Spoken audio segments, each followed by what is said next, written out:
Based on a true story, the movie started in 2006, when the U.S. Army established several outposts throughout Afghanistan during its war against the insurgents.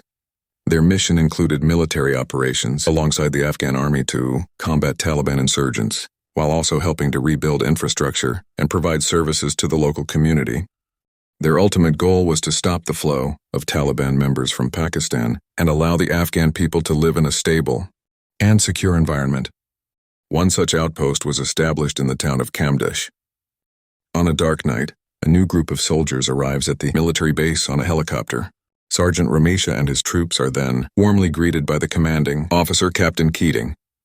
The other soldiers at the base also welcome the newcomers, fully aware of the challenges they're about to face. The next morning, the new soldiers explore the base and finally grasp the grim reality of its location. The outpost is situated in a remote valley, completely surrounded by towering mountains. Veteran soldiers stationed there explain, these mountains expose them to constant danger. It offers the ideal hiding spots for the enemy forces, who relentlessly attack them. All soldiers come to terms with the harsh truth. The base is essentially a death trap. And they remain uncertain of what the future holds for them. While they're out on the base, an Afghan soldier is seen trying to shoot a dog. Sergeant Skusa quickly intervenes, but the soldier insists that the dog has fleas. As they're talking, the base suddenly comes under attack. The assailants use their elevated positions in the mountains to their advantage and shoot them down with any weapons they have. The soldiers take their positions and fight back bravely, but they soon find themselves running out of ammo. Then Specialist Carter is ordered to bring in more ammunition. Unfortunately, the pressure of the battle causes him to bring the wrong supplies. He insists he brought what was requested before rushing back to fetch the correct ammo. Soon after, Keating orders the soldiers to use a rocket-propelled grenade against the assailants. Ultimately, the explosion takes down the enemies, and the intense battle comes to an end for the time being. Shortly after, Sergeant Galagos angrily confronts Soldier Younger and accuses him of nearly getting him killed. He then threatens to kill Younger if he fires so close to him again. Meanwhile, Carter returns with the correct ammo, although a bit too late. Sergeant Larson then warns him to focus on his duties and avoid arguments during combat. Elsewhere, the soldiers realize that the attack didn't end without casualties. Soldier Jacobs is critically injured, with his face partially blown off by enemy fire. Medics then provide initial treatment before rushing him to an ambulance. Fortunately, he survives the surgery. Later that evening, Keating gathers the soldiers for a meeting. He reminds them about the vulnerable position of the base, which makes them a constant target for enemy attacks. He emphasizes that the soldiers perform their duties diligently despite the challenges. Keating then advises them to build a good relationship with the local population. By earning their trust and goodwill, they might encourage young local Afghans to help them in the battle. Besides this, Keating informs the soldiers that they will soon have a meeting with the local elders. He reveals his strategy to offer financial support to persuade the locals to help their troops. He also speculates that the elders may bring younger men, possibly those involved in the attacks. Despite the challenges, Keating encourages his troops to persevere and assures them that together they will achieve victory over the enemies. The following day, the soldiers and commanders proceed to the meeting with the locals as scheduled. Keating leaves his weapon behind and enters the meeting unarmed. His men warn him about the armed younger Afghan men in the meeting, but he dismisses their concerns. He then instructs 2 soldiers to accompany him while the others keep a lookout outside. During the meeting, Keating outlines their mission to separate terrorists from the local population. He emphasizes that they can offer financial assistance in exchange for cooperation in preventing attacks by the enemy forces. In a positive turn, both young and elderly Afghans agree to the proposal and hand over their weapons to Keating as a sign of their commitment. The next morning, the soldiers are outside, engaging in their usual banter while some relax in the sun. Suddenly, enemy forces launch an attack on the base, catching them off guard.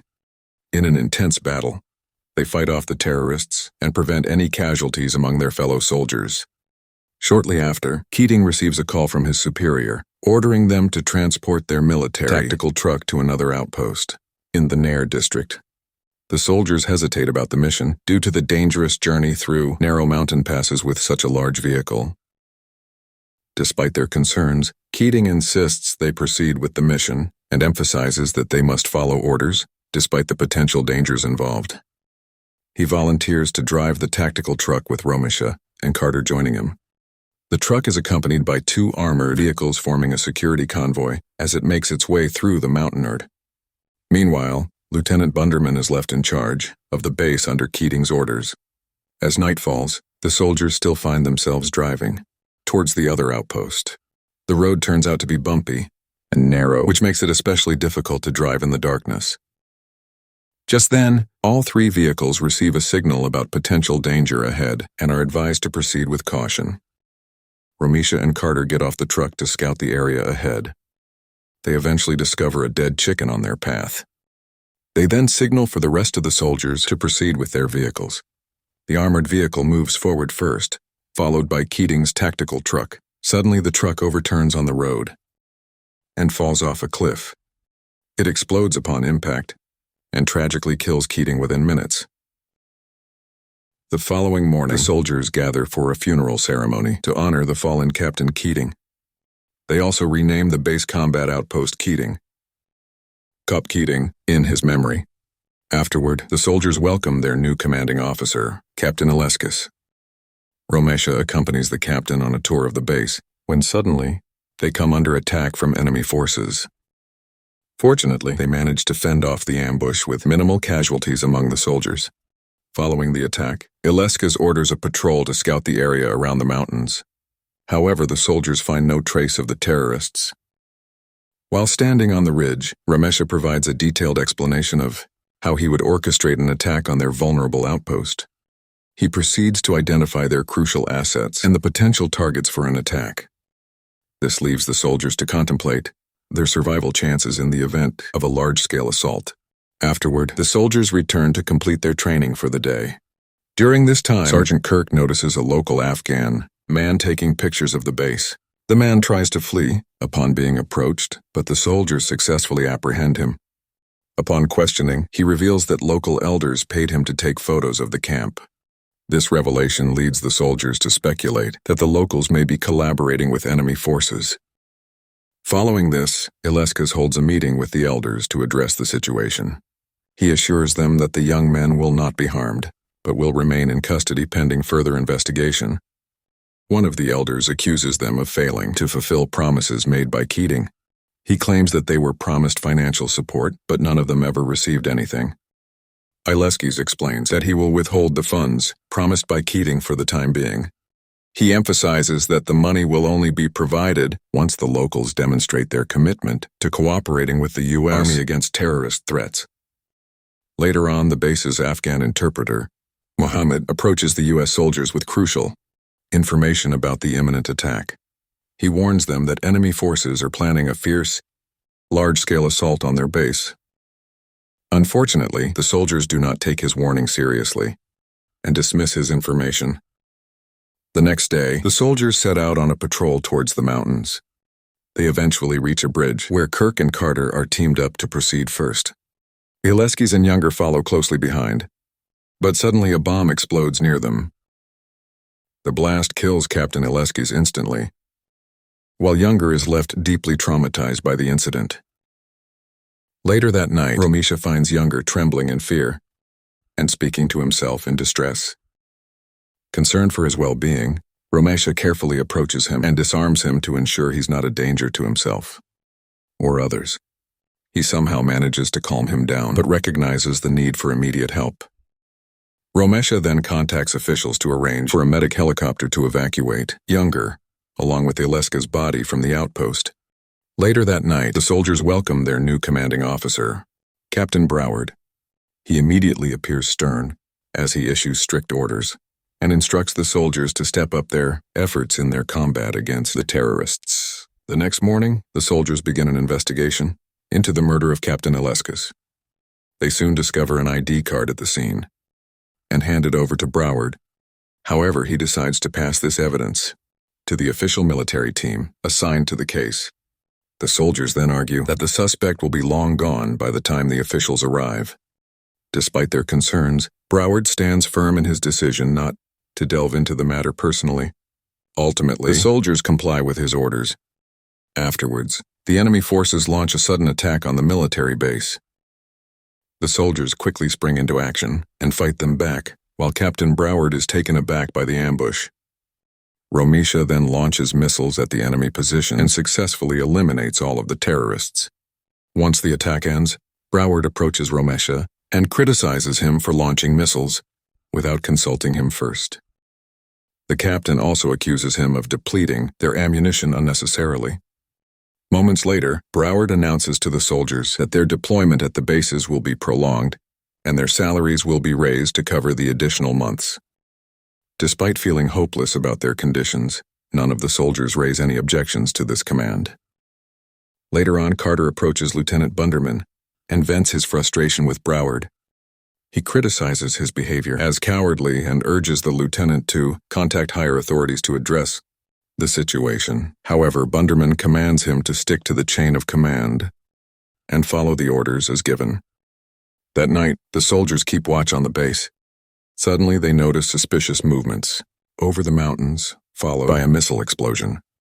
The outpost remains safe for now, but Captain Broward is left nervous about what might come next. The next morning, the locals arrive at the base, solemnly presenting the lifeless body of a girl. They accuse the American soldiers of her death and demand compensation. However, one of the soldiers discerns that the girl had actually died much earlier. He suspects she was killed by Afghans and quickly informs Broward. Tensions escalate further when a dog at the base suddenly attacks one of the Afghan locals. In response, the Afghans react with anger and threaten the American soldiers. Broward then shoots the dog without hesitation, leaving everyone shocked. He even offers them financial compensation and allows them to leave peacefully. Following this, the soldiers are in their quarters when Broward enters and informs them that he will be stepping down from his command. He informs them that their mission will conclude in 2 weeks. The soldiers then collectively agree to keep this information among themselves. Their main focus now becomes staying alive without a leader and completing their mission until the end. Several days later, an Afghan soldier frantically rushes towards the American troops. He warns them that Afghan terrorists are preparing to launch an assault on the military base. The soldiers initially dismiss his warning, but soon find themselves surrounded by hundreds of armed men emerging from the mountains. Before long, they launch a violent ambush on the military base, catching the soldiers off guard.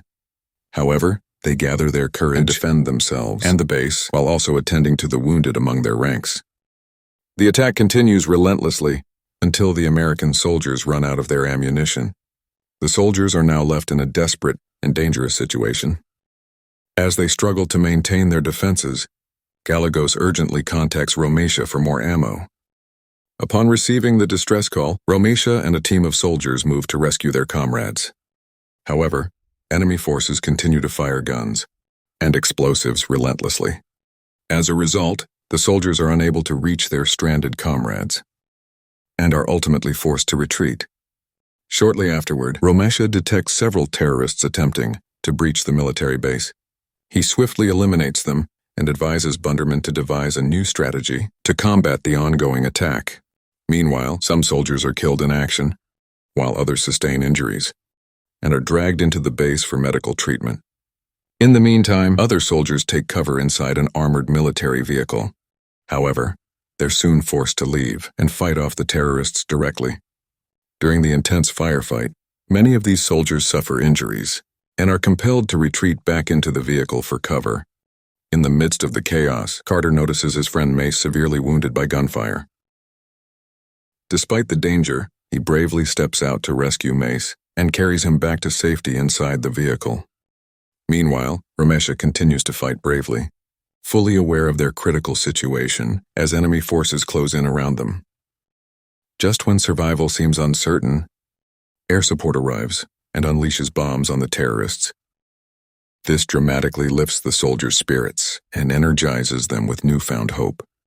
Encouraged by the support, some soldiers immediately launch a counterattack against the terrorists, and while others help their wounded comrades in the chaotic battlefield.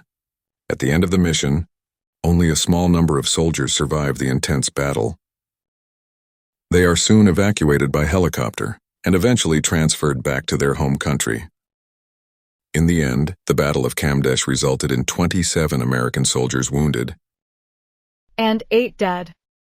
Romshaw and Carter were both awarded Medal of them. Honor for their extraordinary bravery during the intense combat. After the loss of his friend Mace, Carter is referred to a military psychiatrist to address his trauma. It is during this time that he finally begins to process his emotions.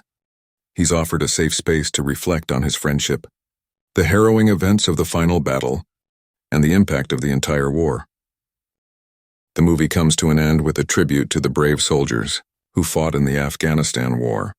The final scene features their actual photos in honor of their memory, their sacrifice, and the impact of their service.